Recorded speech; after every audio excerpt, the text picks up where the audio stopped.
Я приветствую вас, дорогие друзья, уважаемые гости и подписчики моего канала. Всем большое спасибо, что следите за новыми выпусками. Денис Неведомский на связи прямо сейчас, адвокат и политик. Денис, приветствую вас. Приветствую, Александр. Добрый день, друзья. Ну, прям такой марафон, знаете, льется на голову вот просто ушат за ушатом, да, таких новостей.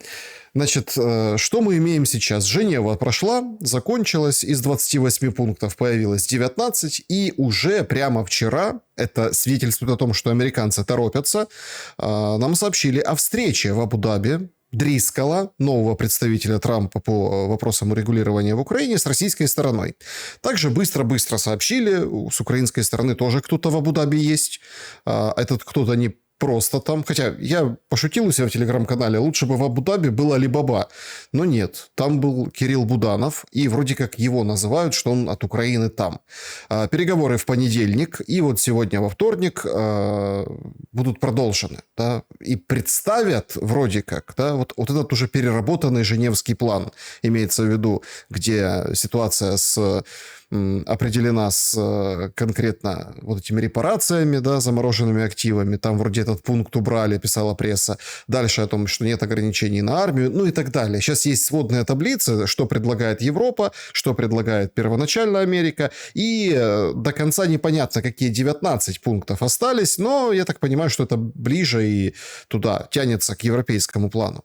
Секретность этих переговоров нам говорит о чем?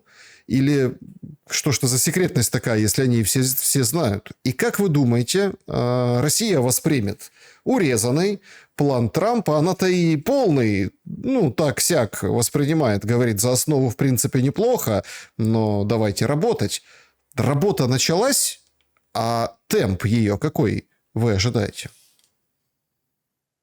Темп высокий, работа началась, но результата позитивного не будет никакого.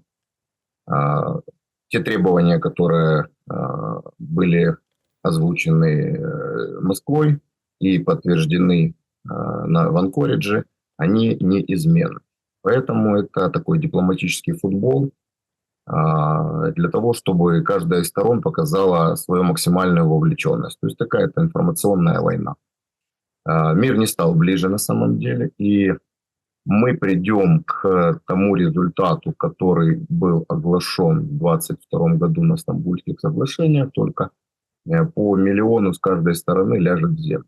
Уже как бы этот план выполняется наполовину. Ну вот к тому времени, когда стороны придут к этому результату, это я так прогнозирую где-то конец лета, начало осени 2026 года, когда требования Москвы будут выполнены военным путем.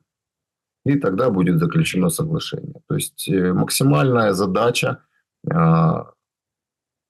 британцев, англо-голландской империи затянуть эту ситуацию, и украинская власть максимально в этом помогает. То есть их задача, вот эти вот контрпланы, которые они выдвигают, на самом деле это не планы завершения войны, это планы продолжения войны.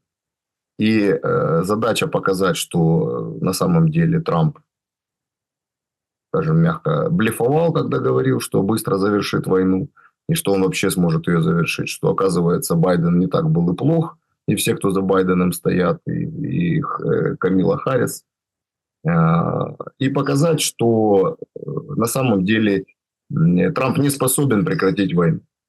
То есть эти все контрпланы, посмотрите, изначально те условия, в которых не прописаны, они противоречат позиции России изначально. То есть если вы выдвигаете какой-то мирный план, он должен быть либо продиктованным более сильным, более слабым, либо этот план должен включать интересы, компромиссные интересы обоих сторон. Европейский план противоречит главным целям России, поэтому его следует рассматривать как план продолжения войны, а не как план мира. Они это прекрасно понимают, и все это прекрасно понимают, и именно этим они занимаются. Перспективы на сегодняшний момент заключения мирного соглашения нет. Я думаю, что Трамп попробует эту ситуацию еще каким-то временем развивать, будет пытаться корректировать. Но дело в том, что это и так базовый план, базовые условия, которые были озвучены Кремлем в Анкоридже. И отступление минимальное от этих планов, оно противоречит всей позиции Москвы. И, соответственно, поддерживаемая Европой украинская власть также те базовые требования, которые изложил Трамп, она их будет манкировать, она их не будет ратифицировать, будет максимально затягивать. То есть задача Европы на сегодняшний момент затянуть эти переговоры, уйти в долгую и чучелком, тушкой дотянуть до выборов в Конгресс. Надежда о том, что внутренние, скажем, распри, которые сейчас идут в республиканской партии между МАГА и, скажем, такими ястребами, республиканцами, которые больше демократы, по сути, чем республиканцы, приведет к расколу и приведет к поражению на довыборах. А там, как говорится, уже день простоял, может, продержался, власть изменилась, уже нету большинства, и можно будет продолжать ту же игру, в которой играл клан Клинтонов, Обамы и так далее. Поэтому, к сожалению, нет перспектив перспектив развития сегодняшнего мирного плана, война продолжится. Ну, смотрите, тут же какой момент? Очень много деталей таких едких, которые, собственно, делают эту войну бессмысленной, и осознание народа, что, ну, ребята, как бы так дальше поезд не поедет. Мы с вами разберем там ситуацию с продолжениями пленок Минтича, но не могу я не присовокупить к нашему обсуждению вот этот вот выход Макрона, который говорит, значит, смотрите. Причем так вот, прям вот я наблюдаю за Макроном, это вот с момента, когда он карту перевернутую показывал, помните, вот это вверх ногами, и водил пальчиком по перевернутой вверх ногами карте. Это сразу понимаешь, что человек вовлечен в процесс, как никто другой. И вот он с таким же... Но лицо у него такое, знаете, верьте мне. Ну, там, прям хоть к ране прикладывай. И вот с таким же лицом Макрон говорит о том, что после подписания соглашения вот этого появятся силы уверения. Вообще, конечно, если честно, такое ощущение, что европейцам кто-то подарил этот словарь синонимов, да? Коалиция желающих, коалиция решительных, силы уверения. Что это за силы? Значит, вне линии фронта, в Киеве, Одессе и других крупных городах будут размещены контингенты Франции, Британии и Турции. Задача обучать ВСУ, интересно чему, но, в общем, и обеспечивать безопасность. И говорят, что около 20 государств как бы в деле, готовы. Ну, то есть, опять мы видим возобновление вот этой истории. Мы же слышали это уже от Макрона, и карты он показывал, и так далее. Но он сейчас выходит и вот это вот, собственно, толкает, раскрывая один из пунктов, за что Европа, да, готова. Первое. Бороться в этих дипломатических баталиях. Второе, что очень важно, платить деньги.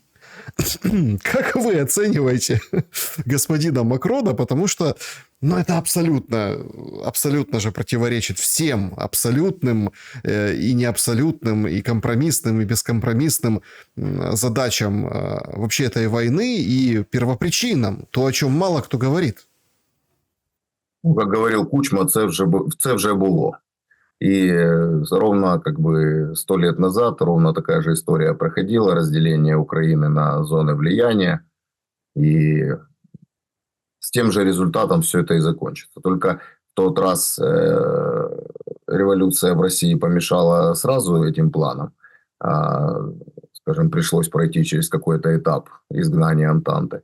То в этой ситуации до этого момента даже не дойдет. И совершенно другие силы на поле боя находятся. И это подтверждает то, о чем мы говорили в самом начале интервью, что Европа не выдвигает альтернативных планов мировых соглашений, потому что не нужно никаких альтернативных планов. Есть базовые позиции, стороны должны двигаться к компромиссу. А те позиции, которые они двигают, они прямо противоречат условиям, выдвинутых Россией, которая, напомню, сейчас находится в превосходящем положении на линии фронта, которая нападает и атакует и захватывает территорию. Поэтому все эти планы, они смешны и невыполнимы. И самое главное, что все это понимают, и задача Макрона не выдвинуть реалистичный план. То есть, понятное дело, что никаких французских солдат на территории Украины не будет. А максимально заболтать процесс, затянуть его. То есть, я повторюсь, у них задача продержаться до выборов в Конгресс. Тогда насколько сильным может быть давление американцев, потому что они включили эти рычаги давления. Я имею в виду конкретно на верхушку Украины, растягивая, растаскивая ее Ну, в общем, давайте так. Я уже который день говорю и там демонстрирую и в прямых эфирах, и обсуждаем это. Ну, такое подорванное настроение всех. Вот начиная там с четверга, пятницы, и вот все как... Один Стефанчук только радует. Вчера он вышел, говорит, красная линия Украины, там, в общем, война закончится, когда Крым вернется. Ну, так вот, новый, как инъекция потужности. А все остальные чернее тучи. Зеленский, Ермак на этих переговорах. Все. Денис, ну, понятно, что они на измене. Потому что опубличивание, например, следующих порций пленок Миндича, ну, так назовем эту операцию Мидас, да, и тут же все говорят, вот, это все там мертвому припарка, это там в судах очень долго доказывается, это прям какая-то такая история, которую нельзя закончить, это очень длинный процесс. Ну, вы профессионал, в прошлом профессиональный судья, вы знаете, как бы, что это, наверное, имеет под собой долю истины. Однако тут другое важно. Если мы услышим голос Ермака, Умерову вроде как готовят подозрения, но это такие сливы, неподтвержденная информация, посмотрим. Да? Если мы услышим голос Зеленского на этих пленках, а там есть определенные наметки еще с лета, что он как-то так очень плохо отзывался об украинцах, ну, такую моральную составляющую. Не суть дела, а вот моральную. Сам факт появления на этих записях там вот этих лиц, первых лиц, там Зеленского лично, Зеленской, как его супруги, об этом тоже сейчас активно говорят, что они где-то есть. Но это же полностью подрывает вообще ситуацию внутри.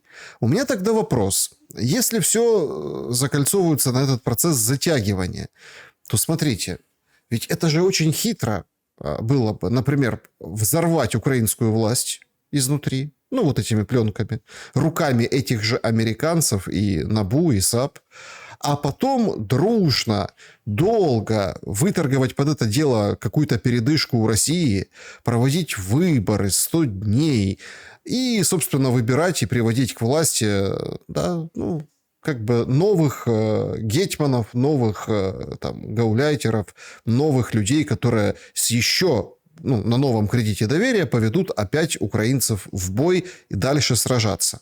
В этом задача. Ну, начнем со Стефанчука. То есть он поставлен в такие условия, что он должен быть более воинственным, чем сам Зеленский и его окружение. Потому что скажем, если вы помните, по позиции Кремля, он единственный легитимный руководитель остается на сегодня Украиной. Поэтому ему нужно показать большую упоротость, чем от него даже требуется. Поэтому вот такие вот у него высказывания. Что касается ситуации по Мидасу и по влиянию на сегодняшнюю ситуацию, но все-таки вы должны понимать, что Зеленский – это только верхушка проблемы, верхушка айсберга. И сам по себе снос Зеленского, он не решит ключевых проблем, которые существуют на сегодняшний момент. Потому что, повторюсь, война идет между республиками, война идет между глобальной монархией. Украина – поле боя. Будет там Зеленский, какой-то другой там Петрушка, Залужный или кого поставят на сегодняшний момент партия войны, ситуация не изменится. То есть ключевые противоречия на сегодняшний момент не развязаны. И даже если сейчас американцы качнут ситуацию, а они будут ее потихоньку прокачивать, почему они сразу не вываливают на голову украинцев как бы всю эту кучу, скажем, мусора? А там наверняка есть что послушать. То есть они опасаются, что к власти в Украине в определенный момент придут еще более радикальные элементы, или, скажем, для которых Залужный станет, в сравнении с Залужными, станет просто какая-то манна небесная. И для того, чтобы сохранить хоть какой-то порядок, то рады будут этому Залужному. А Залужный – это партия войны. То есть, по большому счету, ситуация за шахматным столом не особо изменится. Именно поэтому я скептически отношусь к этой ситуации. Да, качнуть ситуацию они могут, но не появилась той силой, которая может осуществить в Украине трансферинг власти от партии войны к партии мира. Над этим не работает никто. Внутренняя оппозиция, благодаря тем же Соединенным Штатам, администрации Байдена и не особой, скажем так, помощи администрации Трампа, которые стараются не лезть во внутренний украинский кейс, она полностью привела к зачистке любой альтернативы, любой оппозиции. Это не игрушечная типа Гончаренко или Порошенко, а реальная оппозиция, которая могла бы противопоставить себя партии войны. Силы, которая смогла бы объединить, скажем, здравые движения в обществе и делать это таким образом, чтобы это была идея. Это не просто какой-то там как был Майдан и антимайдан. Абсолютно глупая стратегия. А это должна быть идея, которая по своей значимости, по своей оформленности и по своему уровню должна быть на голову выше вот этого армавира, который продвигает сегодня Зеленский. Сегодня такой силы нет. И ни одна из, скажем, заинтересованных сторон реально плотно этим не занимается. Та ситуация, которая была, я вам приведу пример, в Газе, то Израиль до последнего года не занимался или делал это неэффективно, пытаясь оспорить власть Хамаса, создавая альтернативные, скажем, движения. Сейчас они там ряд милиций создали на подконтрольных им территориях. То есть они сделали это только там в самом конце, понимая, что сколько они не будут убивать хамасовцев, в любом случае, пока живая идея, пока нет альтернативы, оно будет действенным. И сейчас точно такая же ситуация происходит в Украине. Пока нет здравых сил, которые смогут свою идею продвинуть, завладеть умами масс, переключить людей с режима уничтожения на режим созидания, мира не будет. Так а в чем идея? Подождите, мы же слушаем эти все бредни о том, что у нас, типа, как у карася, да, святые бусы, ты вот сидишь там дома, тихий алкоголик, пьешь себе, а ты можешь стать героем, воином света, давай вперед за страну, тебе история дает шанс. Мы слышим, остальные вот эти все моменты, да, о том, что нет, капитуляция, не допустим и так далее. Я просто даже, вы знаете, если честно, не понял, вчера выходила Левит, пресс-секретарь Белого дома, и говорила, что, ребята, те, кто вот против мирного плана Трампа, вы вообще не понимаете, о чем речь идет. Как бы пыталась там где-то пристыдить, где-то надавить, то есть, таким макаром. Но она, понятно, выполняет свою работу, просто непонятен адресат вот этих, наверняка это те американцы, скорее всего, да, не в мире даже американцы, которые читают вот эту глобалистскую прессу и там хулят Трампа о том, какой он с русскими, да, написал текст. Видимо, к ним обращается. Но ведь также можно обратиться и к украинцам. Просто сейчас есть реально люди, от которых даже не ожидал. Например, там пресс-секретарь бывший Мендель, которая там в очках в Париже в свое время отметилась, которая, собственно, ей там даже роман приписывали. Помните, был такой период, пресса писала с Зеленским.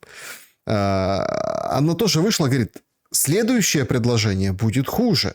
Сейчас вот там брызгает полуадекватностью Кулеба, да, в соцсетях. Говорит, смотрите, ужас, катастрофа, да, но надо принимать, потому что дальше будет хуже. Есть ли в этом зачатке вот этой контр-идеи, да, в чем заключается сегодняшняя идея? Потому что, хоть убейте, когда вы говорите о идее, я не вижу вот сейчас на фоне вот этих переговоров и секретных, и открытых, или там как Рубио разворачивает Каллас и говорит, я не хочу с тобой встречаться. То есть Америка отметает Европу с этими всеми подвижками. На фоне вот этих там Абу-Даби, да, Буданова, я вообще не понимаю, в чем идея сейчас гибнуть в этой войне, там, например, украинскому солдату. Да, украинскому. Понятно, что приказ, но идея-то в чем? Мне кажется, что главная суть и то, на что пытается бить, например, Левит, что вы не понимаете, в чем дело, это вот обесмысливание продолжения войны как такового, Ну, когда вот одноклассник Дрискала, да, Венс, выходит и говорит: ребята, давайте торговать, а не воевать. Дальше уже все понятно с вот этими нарративами, они становятся смешными, то, чем пичкает украинская пропаганда. Я еще в 2019 году говорил, что следующее Мендель у Зеленского будет. И, соответственно, наверное, так оно и получилось. Что касается отсутствия идеи, на самом деле идея существует, но нет, повторюсь, тех сил, которые были заинтересованы в ее реализации, кроме украинского народа. А украинский народ находится под лошадиными дозами пропаганды. И только реальность, которая находится за окном, когда летают ракеты, когда одновременно с этим, когда гаснет свет, появляются новости о миллионных кражах из бюджета, на энергетике, на защите от нападений на энергетику. Вот тогда у людей начинает возникать какая-то потребность в альтернативе. Я не устаю повторять, что никакой другой альтернативы, кроме переучреждения, у нас не осталось. И это именно та идея, которая при правильном управлении, при правильном подходе, она сможет завладеть умами нашего несчастного народа. Потому что альтернативы действительно никакой нет.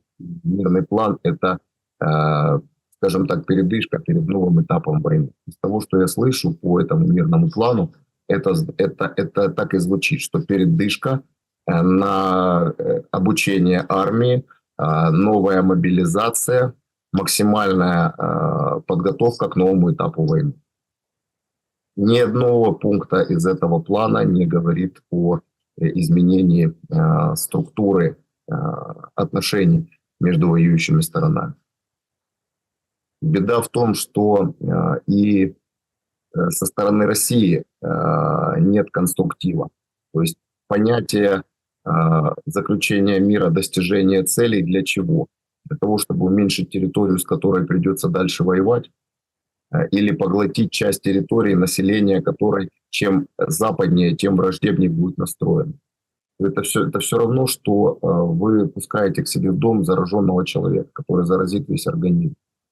И неоднократно это уже подтверждалось, что та ситуация, которую Россия пытается поглотить какую-то часть населения, враждебно к нему настроена, это потом приводит к коллапсу, это приводит потом к системному заболеванию. Ну, подождите, ну, вы считаете, что чеченцы – это системное заболевание Российской Федерации? Той ситуации, которая произошло, тоже нужно понимать, как это было. Во-первых, Чечня нельзя сравнивать с Украиной. Сравните, во-первых, размеры. Что такое, ну, допустим, это как Чечня, это как прививка. А Украина это... Я с вами буду спорить, потому что сейчас вообще непонятно, сколько в Украине народу. Ну, вот давайте объективно. Но все равно давайте сравним, сколько чеченцев, сколько украинцев даже при самых худших раскладах. Ну, 100 раз, наверное, меньше. И Чечня на самом деле это особая история. По ней прошлось 2 войны, и Путин поддержал самый слабый клан, который ему обязан теперь всем. Вооружил его и вкачал туда огромное количество денег для того, чтобы и то, это, обратите внимание, что это все равно история не навсегда. Это сейчас есть центробежные процессы, есть центростремительные. Сейчас центростремительный за счет того, что поставлен клан, за счет того, что вся оппозиция уничтожена, очень много было выбито людей в эти 2 чеченские войны, и очень много влито денег. И опять же размеры. Украина огромная страна. Украина находится под боком Европы, и враждебно настроенная к России Европа будет постоянно вкачивать туда ресурсы для продолжения войны. Как информационные, так и финансовые, так и военные.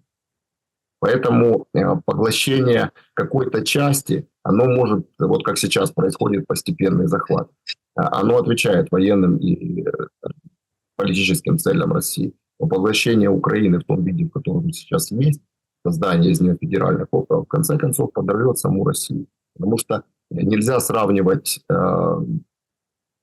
отношения между Украиной и Россией, между Чечней и Россией. То есть Украина – это колыбель русской цивилизации, Русь, Киев. И поэтому их взаимоотношения всегда будут особенными. Всегда будет больше влияния друг на друга. Так, смотрите, тогда я сейчас должен задать этот вопрос, потому что он очень важный из этих раскладов. Так а почему тогда Запад не поучаствует в проигрыше Украине? Ну, Украины, Российской Федерации. Ведь это же очень интересно смотреть на людей таких, которые, ну, как материалисты, которые вот, как это, есть там отцахи, но это немножко неправильное выражение, но те, которые привыкли смотреть ситуацию, изучать ситуацию на земле, смотреть трезвыми глазами на происходящее. Ну вот смотрите, Донбасс, да, там осталась только земля, квадратные метры, заминирована, перекопана, перелопачена. Ну, мы видим эти картинки с тех городов, которые некогда были агломерациями, там жили люди, работала промышленность, ну и так далее. И сейчас этот Донбасс бросается, собственно, туда. Ну, еще ничего не закончилось, но тем не менее бросается под ноги Путину, и его надо как-нибудь отряхнуть, чего-нибудь туда влить и потратиться на то, чтобы что-то из себя он представлял хоть такое удобоваримое в плане жизни, чтобы продемонстрировать всей остальной России победу. Ну, так можно же поступить так и с целой Украиной. Ну, там, может, без западной части, может в принципе, вообще с целой Украиной. Взять и сказать: ой, вы проиграли, и враждуйте, травитесь, заражайтесь и, в общем-то, взять, отдать Украину и развалить Россию изнутри. Ведь в этом же тоже есть определенный смысл. Активы забрать и вот на свои, как воевали, так и восстанавливаете. И это будет восстановление на десятилетия, а может даже и больше. Что, в принципе, выбивает Россию из, ну, может, не полностью, но отчасти выбивает Россию из вот этих экономических, ну, например, там, тигров или каких-то зон влияния, которая должна будет серьезное внимание уделять Украине, чтобы тут была стабильная ситуация и, в общем-то, начинать вот эту, скажем так, борьбу внутри за стабильность. Почему так тогда не действует Запад? Потому что, давайте определимся, какой Запад. Вы, наверное, имеете в виду Европу, глобалистов, да? Ну, во-первых, Украина уже проиграла, став марионеткой в их игре, в их политике. Во-вторых, она уже давно разграблена этими самыми глобалистами. Говорить о том, что там еще что-то осталось, уже ничего не осталось, потому что все стратегические ресурсы уже находятся под контрактами с британскими компаниями, с голландскими компаниями, с транснациональными компаниями. То есть Украина уже разграблена. Грабить по большому счету нечего. То есть уже Зеленский по 2 раза отдает редкоземельные ресурсы. То есть это такое классическое мошенничество, 2 раза продать одну квартиру. Вот так и он действует. На самом деле Западу не нужно поражение Украины в прямом отношении с Россией. Им важно продолжение ослабления России как лидера русской цивилизации. Их максимальная задача для того, чтобы эта война продолжалась как можно дольше. Чтобы эта территория была невозможна для нормального проживания, для бизнеса, для развития. То есть эту цель они вполне себе видят, и они ее преследуют. И в их лучшие годы как бы шансов никаких у нас не было.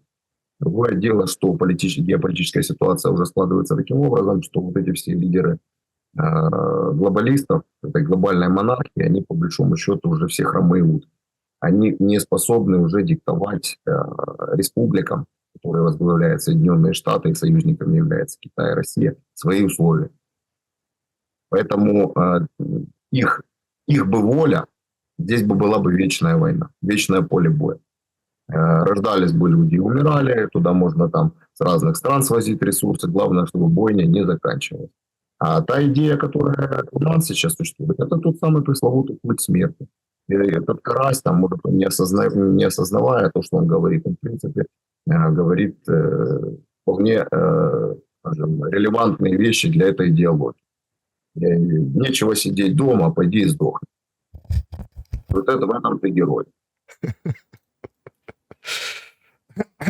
Да, смотрите, на поле боя ситуация достаточно тяжелая. Сейчас заявляют о новых продвижениях российской армии, оно идет, но это все как бы затерли. Вот Миндича затерли со своими пленками, я имею в виду Миндич, ну, в общем, вот этот скандал. Потому что, смотрите, очень интересный аппаратный ход делает Зеленский, и вот все так смотрят, что там, ну, там идиоты какие-то у власти. Ну, не совсем.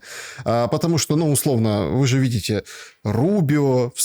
Я поражен на самом деле, и у людей действительно это откликается. Мол, смотрите, раз Рубио стоит рядом с Ермаком, с Али Бабой, то это означает, что американцы вроде как, да, ну, то есть он бы не стал бы рядом с ним брифинг давать. Прям такая аргументация звучит от отдельных там ломов. И, ну, то есть это означает, что это все ерунда, ваши эти все скандалы, главное там общее дело. Стоят они на фоне этих помятых флагов, американского, украинского. В общем, такой Женева помятая, конечно, пожеванная немного была. Однако меня вот интересует другой момент. Как вы видите, вот все-таки сработает этот инстинкт самосохранения у власти? Или они уже проскочили эту опасную для себя зону, я имею в виду скандальную, да, и ну, это уголовное преследование как бы немножко тормознули именем войны. Опять-таки, это прямое официальное сообщение НАБУ. Мы не будем ничего публиковать, потому что дальше там сфера оборонки, это страшная военная тайна, военное время, поэтому давайте мы как бы там кулуарно будем где-то чего-то как-то. Ну, а Зеленский начинает заявлять о том, что, смотрите, какие-то странные голоса я слышу внутри Украины. И мне так смешно от этого. Слушайте, говорит, российскими нарративами заговорили отдельные люди внутри. Я думаю, они поняли, к кому я обращаюсь. Поэтому, типа, заткнитесь, давайте останавливать срач. А украинский паспорт, вы как человек, всю жизнь посвятивший государству, праву, юриспруденции, ну, да, вот этому, скажем так, ну, как бы это же это целый путь, да, чтобы понять, например, там, от школьной скамьи, условно, уроков правоведения, да, где там общие какие-то там знания дают, что такое там гражданское общество и так далее, до каких-то таких высших материй. Вы это все прошли, это у вас за плечами. А он говорит, что паспорт гражданина Украины это означает ответственность украинца за государство. Я не такой специалист в государстве и праве, как вы, Денис, но я всю жизнь, как человек образованный, с высшим образованием, всю жизнь думал, что наличие паспорта у гражданина – это ответственность государства за этого гражданина. Это возможность его спасти, обеспечить выполнение его прав, свобод, общечеловеческих, гражданских, национальных. Ну, то есть, это государство. А тут, вы понимаете, какой уровень манипуляции? И так послушаешь, думаешь, ну да, у меня паспорт гражданина, значит, надо не сраться, а молчать. Паспорт на самом деле это документ, который выдается несовершеннолетнему человеку. Поэтому никаких обязанностей в период с 16 до 18 у человека не возникает. А следовательно, это не может создавать те обязательства, которые налагаются на взрослого человека. Самое главное, паспорт не только обязывает, но он предоставляет права. И в этом есть социальный договор в нормальном цивилизованном государстве, когда государство выполняет свои обязанности, а гражданин свои. Тогда это получается органично. Тогда не нужно людей бусифицировать, тогда не нужно людей хватать на улицах, не нужно людей заставлять переплывать ледяную реку для того, чтобы спасти свою жизнь из этой прекрасной страны. Когда государство начинает тебе напоминать, что ты должен, а само забывает про свои собственные обязанности, тогда это государство разрушается. Разрушается социальный договор, и получается, что это уже диктатура. То есть государство диктует гражданам их способ жизни. А человек, он на самом деле этого насилия не терпит. Он как бы до какого-то момента, не желая вступать в конфликт с более сильным субъектом, который является диктаторское государство, он терпит. Но как только возникают предпосылки, человека начинает возникать имстариться. И возникает тот же самый бунт бессмысленный и беспощадный, где уже тем чиновникам, которые казалось, что они на века, и они держат в руках все ниточки этого мира, оказывается, что им уже не так комфортно в этой жизни, и в лучшем случае удастся сбежать. Поэтому, когда Зеленский там кому-то передает приветы, он на самом деле передает себе приветы будущего. Вот когда-то он эти слова вспомнит не в очень хорошем контексте. Ждать Мидаса продолжения? Да, его будут подравнивать, в любом случае продолжение будет, и это будет как удавка для того, чтобы он выполнял те задачи, которые ставят его кураторы, и задачи, которые будут пытаться подавливать американцы, трамписты. В любом случае, теперь сам Зеленский превратился в поле боя. Вот то, во что он превратил собственную страну, теперь он сам превратился в поле боя. Его будут давить с обоих сторон. Его кураторы из британской монархии будут давить, и с другой стороны будет давить НАБУ, которая уже очевидно перешло под контроль нынешнего трампийского ФБР и выполняет те задачи, которые ставят им из Вашингтона.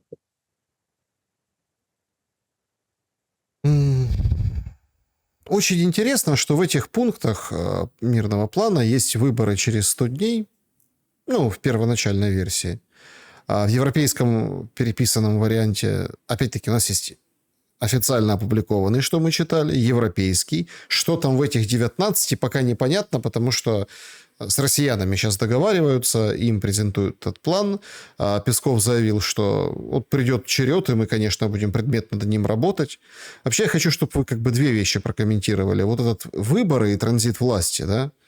Европейцы говорят, как только будет возможно, так и сразу. В предложениях Трампа четко 100 дней. Все, подписали, 100 дней, поехали, выборы. Это ведь тоже о чем-то нам говорит. Это, кстати, о тех американцах, которые, видите, как не замечают нелегитимности Зеленского, не замечают и как бы, ну вот, отсторонились, да, от вот этих процессов. Американцы, я сейчас имею в виду Белый дом, администрацию. Это вот первый момент, который я хотел бы, чтобы вы прокомментировали. А второй момент, он тоже очень важный. Ну, так, если разобраться. И попытаться настроить резкость, навести на процессы. Так, ну, кто вместо Зеленского, да? Кто на кого ставит? Есть ли, собственно, фигуры под те задачи, о которых вы сказали выше, о переформате идеи? На самом деле, тот формат, в котором нам предлагают выборы, это большая трагедия. Потому что мы не видим механизма нормализации политической жизни в Украине.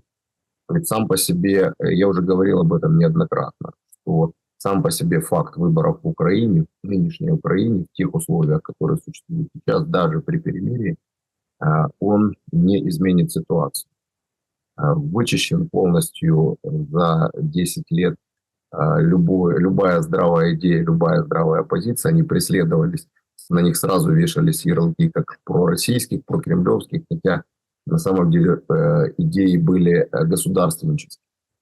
И то, что они противоречат идеям партии власти, не делает их кремлевскими, не делают их здравыми. А то, что оно так совпадает, так это проблема не про кремлевскости этих идей, а проблема в том, что те идеи, которые двигает партия войны, это не про развитие, не про демократию, не про созидание. Это про вечную войну, это про утилизацию Украины, про утилизацию целого народа.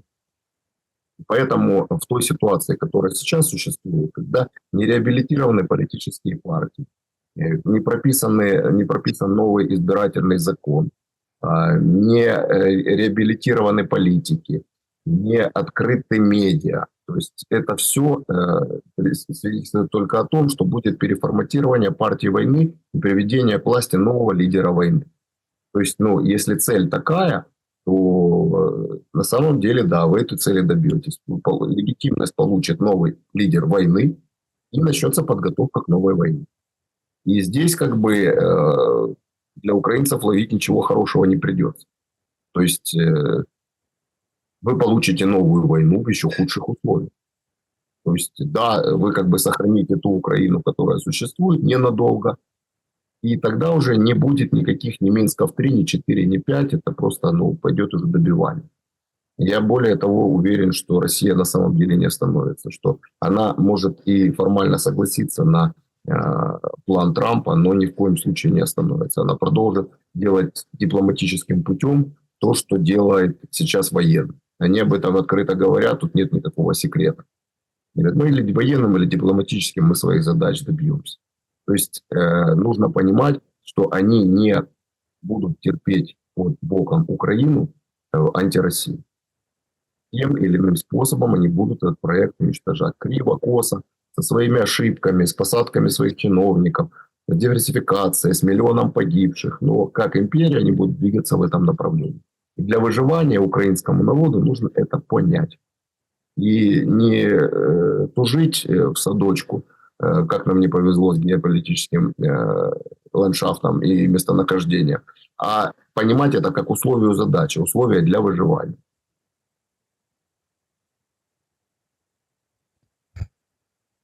Вы не видите окончания войны. Однако, ну, я имею в виду в этой итерации, вот этом, скажем, наскоке Трампа. Однако, давайте же посмотрим на какие-то более-менее объективные вещи. Вот сегодня опять обстрел, прилеты, там без тепла большая часть Киева, попадание в дома. К слову, да, это все не так, наверное, но похожим образом зеркалится в российской стороне. То есть там тоже прилетел дрон в дом, Новороссийск, Таганрог атакован. Ну, в общем-то, юг, да, был обстрел большой.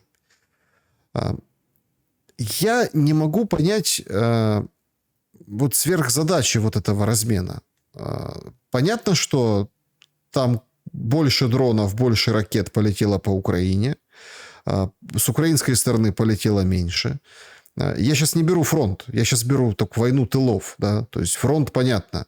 Просто что фронт, кажется, что не выполняет вот этой задачи. Вот вы говорите там, это, кстати, очень тоже хороший контраргумент вашему мнению, что, ну, мол, забирать всю Украину нельзя, потому что там будут разлады внутри Российской Федерации. Но с другой стороны, если останется, условно, хоть какая-то большая, меньшая часть территории Украины, оттуда будут стрелять дронами по России. Теперь это непреложный факт.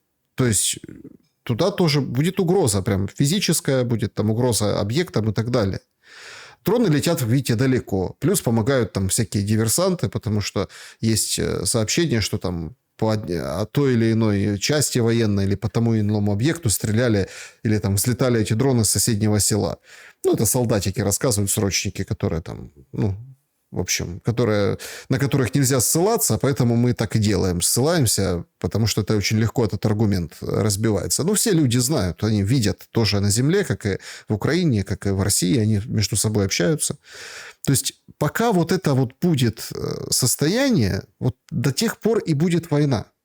Но фронт не решает задачи максимально отдалить угрозу от там, территории России. То есть, условно, нет продвижения на 300-500 километров, да, у фронта, у российской армии, чтобы условно обезопасить там, подлетное время и так далее, то, что вписывалось в сверхзадачи. Получается, как бы России тоже нужно как-то закончить. Но тут же возникает вопрос, на какие она готова уступки пойти вот этому глобальному Западу и глобалистам, которые вот сейчас, у которых, ну, под шефством, да, украинская сторона. Помните «Мастер и Маргарита», диалог Воланда и Миши?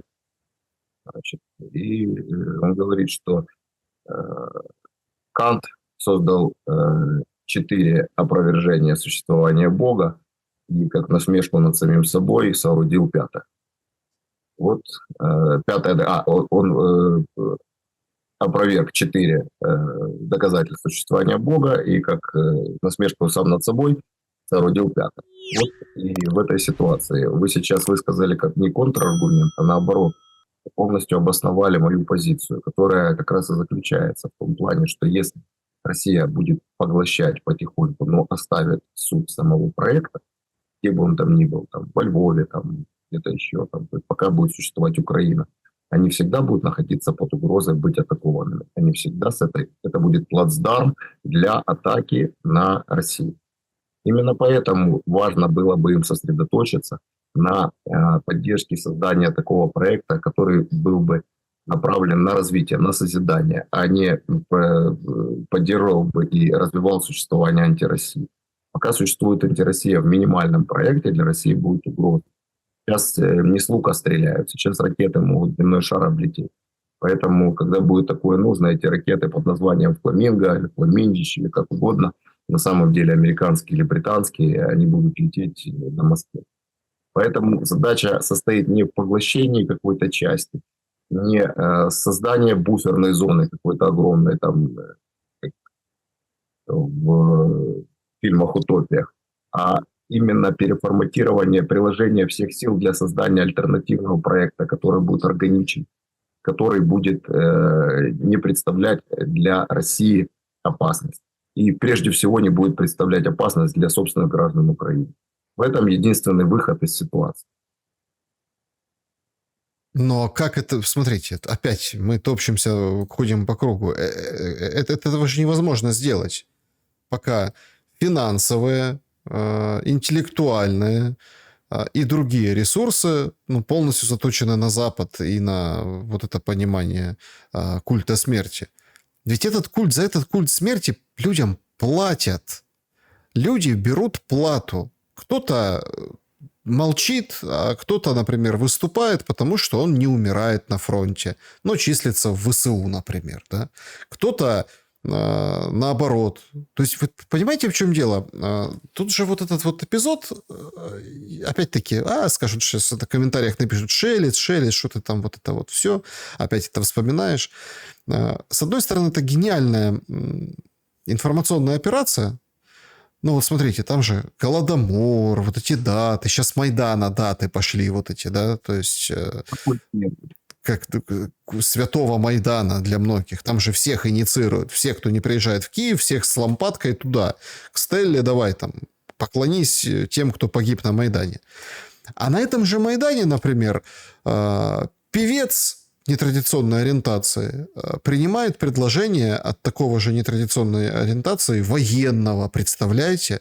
Там букетище роз, вот это. И это же на этом же Майдане, где там флажочки вставляют, где все. И все сейчас поднимают вот эту информационную волну, там, срач, да, вот это. Ой, как это можно. Он, певец, пропиарился, у него там концерт скоро в клубе, одном из клубов Киева. Он там книжку свою пиарит, он же там сделал камин-аут, в общем, короче. Вот это все.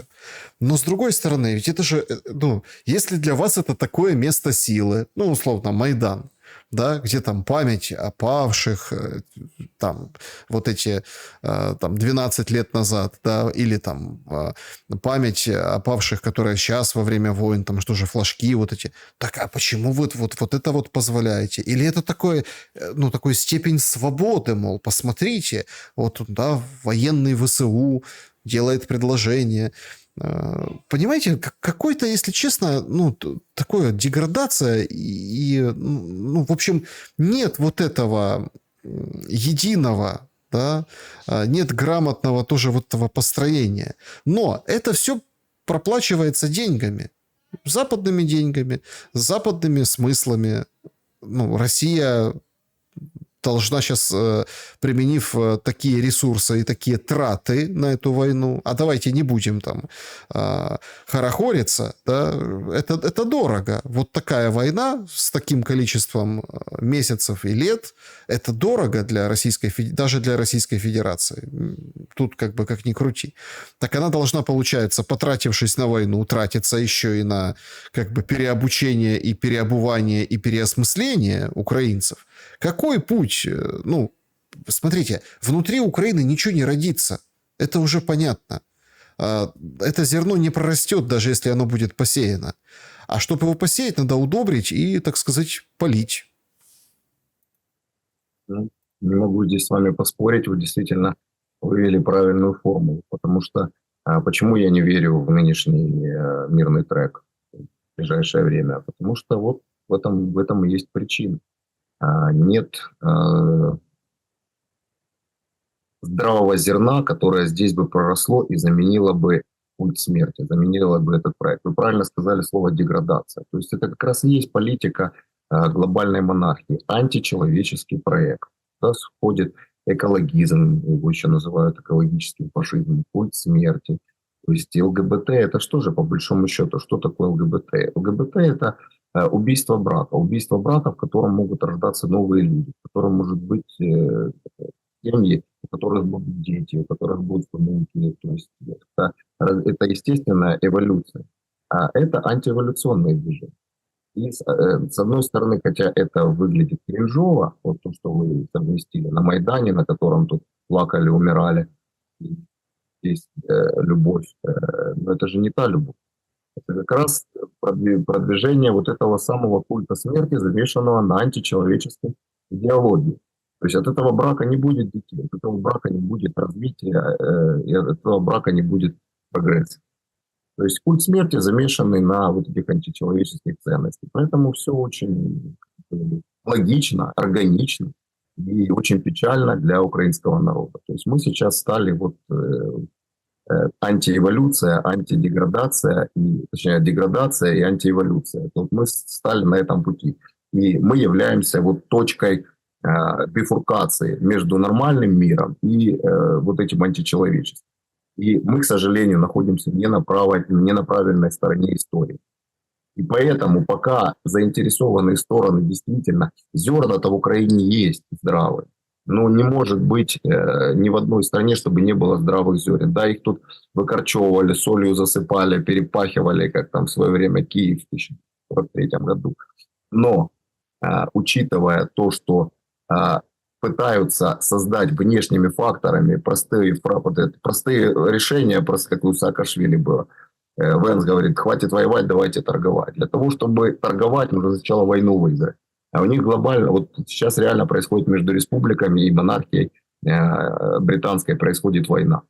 И торговля, и все остальное, это все вот по щелчку восстановится. Только вы сначала должны победить в этой войне. А Украина является полем боя. Пока вы здесь не взрастите ту силу, которая будет против войны, а не за, у вас ничего не получится. Вы не победите глобальную монархию. Вот сейчас здесь и в Украине решается судьба мира. Ну а сколько эта сила растет? Годами, десятилетиями там соросята растут. Сейчас так смешно. Илон Маск, конечно, это же тоже тролляка. Он в своем иксе опубликовал теперь, кто откуда скачал приложение и кто с какой страны там, ну, в общем, зарегистрировался и так далее. Такие интересные вещи, слушайте. Но я не пользователь X, поэтому я так только смотрю скрины, как люди делятся. Иксом просто не пользуюсь, ни Твиттером, ни Иксом. А там, представляете, там все турбопатриоты, они там за бугром сидят. Российские либеральные вот эти товарищи, у них почему-то с украинского скачан X у многих, да, или там тоже в России вообще не пахнет там российским каким-то. Зато у подаляка российский App Store закачан в феврале 22 года. Ну, то есть абсолютно какая-то такая... Ну, не знаю, такое ощущение, что взяли вот это зеркало и в рожу ткнули, и посмотрите, мол, на себя. И это прям очень интересно выглядит. Вот сколько это может расти? А вот у Сороса, я к чему это вспомнил, у Сороса нигер. Ну, тут нигер, то есть спрашивается, здрасте. То есть, получается, там сидят СММщики. То есть, абсолютный кавардак произошел. И если так разбираться, то, наконец-то, многое о многих станет понятно. Сколько... вот все-таки нужно, чтобы взрастить антивоенную или там мирную, ну, какую-то когорту людей, которая сможет стать силой. Я помню, и вы тоже помните, вот это вот, это из советских, ну, в Советском Союзе в учебниках писали, и там преподаватели говорили, те, которые там, да, из СССР, там у них было принято как? 3 человека уже партия. Ну, вот прям раз, два, три. Вот мы втроем. И типа вот с этого и начинается что-то. Вот нас трое. Все, мы партия. И это как по законам не юридическим, а законам, ну, вот, общественным. Ну, так этих людей больше. Просто они все по кухням, да, и вот реально по 3 человека. Но для того, чтобы взрастить, скажем, агентов влияния, для этого нужен так приличный срок. И американцы еще при Кучме зашли и стали силой уже при его втором сроке. То есть они закладывали, скажем, ячейки, инкубаторы, из которых в первом, во втором Майдане, уже особенно во втором Майдане уже вышли, скажем, такие уже не личинки, а уже серьезные игроки, которые стали сначала суррогатом общества гражданского, заменили собой его, а потом стали суррогатом власти. И быстро этот процесс в мирное время победить нельзя, потому что слишком много вложено, и это целая стратегия, растянутая на десятилетия. Но вопрос в том, что у нас сейчас война. Война катализирует все процессы, как негативные, так и позитивные.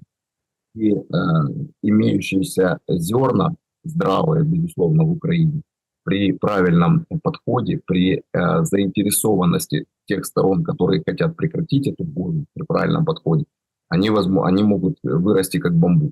То есть очень быстро дать всходы и заменить ту парадигму, которая существует сейчас в Украине.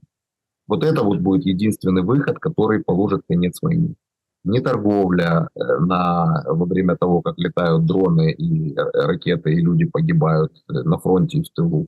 Не какие-то договорнички. Пока не будет нормализован процесс демократический в Украине, пока не дадут возможность говорить людям с разными идеологиями, и пока не будет создана альтернатива этой культу войны, культу смерти, то все эти потуги бессмысленны. Почему, повторюсь, я не верю в быстрое прекращение войны? Потому что эта сила еще не созрела, не оформилась. И даже в этом плане войны не предусмотрены условия для появления такой силы и ее выживания. То есть мало того, чтобы эта сила родилась, еще нужно создать условия, чтобы она смогла выжить в тех негативных условиях, которые сейчас созданы в Украине. Денис Неведомский был моим собеседником сегодня. Я благодарен за время и мысли. Спасибо, Александр. Всего доброго, друзья. Благодарю, что посмотрели это видео. Друзья, напишите, что думаете в комментариях. Всем добра и света, несмотря ни на что. Увидимся.